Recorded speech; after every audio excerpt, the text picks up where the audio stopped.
আমাদের গ্রামে অনেক সুন্দর সরিষা জমি রোপণ করেছে। দেখেন অনেক সুন্দর করে আমাদের এলাকার কৃষকরা, সিরাজগঞ্জ জেলা তারাস থানা দেশি গ্রাম ইউনিয়ন।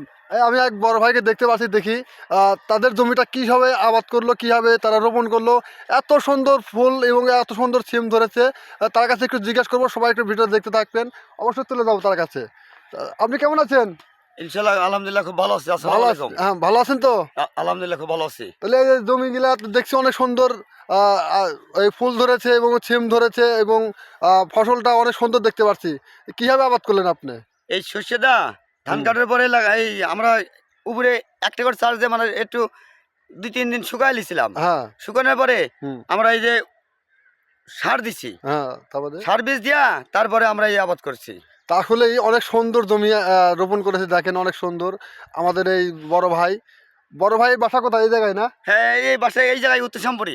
উত্তর সম্পূর্ণ। হ্যাঁ, এটা কোন জেলা? এটা কোন জেলা? এই দেশি গ্রামে নন তার থানা। তারাস থানা। দেখেন অনেক সিরাজগঞ্জ। সুন্দর। দেখেন মাঠকে মাঠ, শুধু হলুদ আর হলুদ।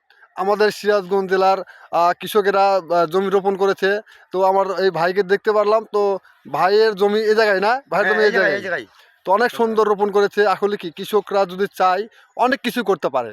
তাদের মাথার ঘাম পায়ে ফেলে অনেক সুন্দর পরিশ্রম করে তারা রোপণ করছে এবং তারা অনেক সুন্দর করেই তারা এই আমাদের এলাকায় এই সিরাজগঞ্জ জেলায় গর্ব তারা আমাদের, নাকি দাদা ভাই?